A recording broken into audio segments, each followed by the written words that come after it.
Mans draugs, pasaule nesastāv no tīrām idejām. Tā vienkārši nesastāv.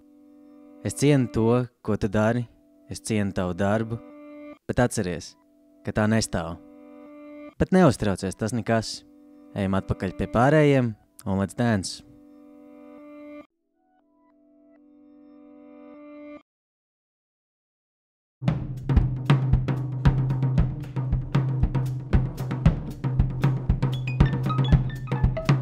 Šovasar es satiku vienu puisi.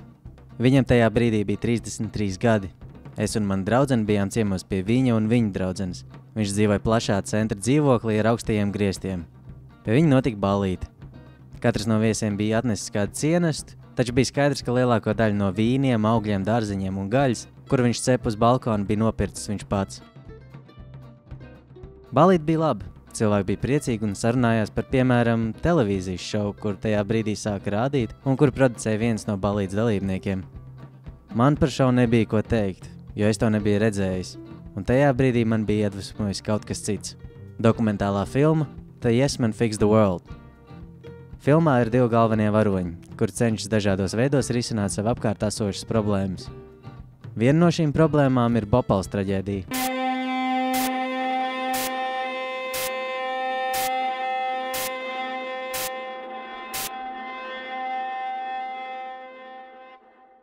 Vai jūs zinājāt, ka Bhopals traģēdija ir lielākā industriālā katastrofa cilvēces vēsturē?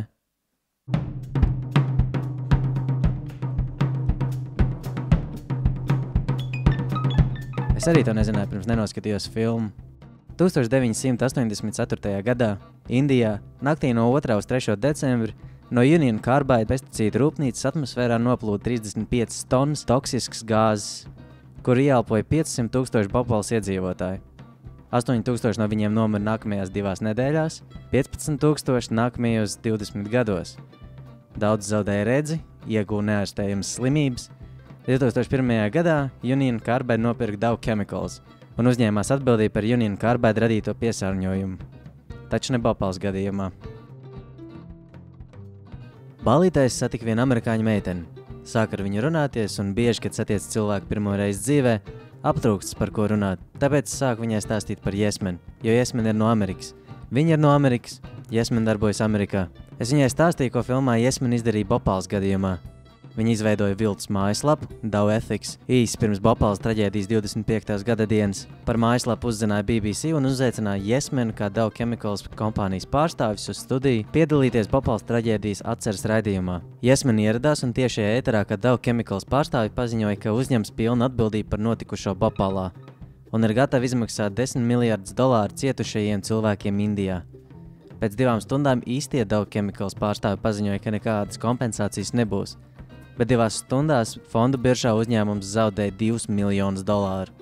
Pēc tam, kad es to izstāstīju, amerikāņu meitene pateica, ka tas, ko Yes Men izdarīja, nepareizi, it īpaši pret tiem cilvēkiem Indijā. Es viņai centos paskaidrot, ka Yes Men filmā aizbrauc uz Indiju, satiktos cilvēkus un viņi nebija uz viņiem dusmīgi. Viņi uzskatīja Yes Men par varoņiem, jo viņi visai pasaulē bija parādījuši, kā vajadzētu rīkoties, kas ir godīga un pareiza rīcība. Bet amerikāņu meitene savas domas nemainīja. Pēc sarunas es uz brīdi paliku divatā ar ballītes rīkotāju, to puisi, un viņam pajautāja, ar ko viņš nodarbojas. Un viņš atbildēja, ka viņš ir administrators lielākajiem online kazino Eiropā. Tad viņš man pajautāja, ar ko es nodarbojos, un es viņam atbildēju, ka esmu dramaturgs. Es rakstu tekstu teātrim. Tad viņš man pajautāja, cik es par to saņemu, un es atbildēju, ka par pēdējo projektu es saņēmu 200 latus. Tad viņš paskatījās uz mani, pasmaidīja un teica: Mans draugs, pasaule nesastāv no tīrām idejām, tā vienkārši nesastāv. Es cienu to, ko tu dari, es cienu tavu darbu, bet atceries, ka tā nestāv. Bet neuztraucies, tas nekas. Ejam atpakaļ pie pārējiem un let's dance.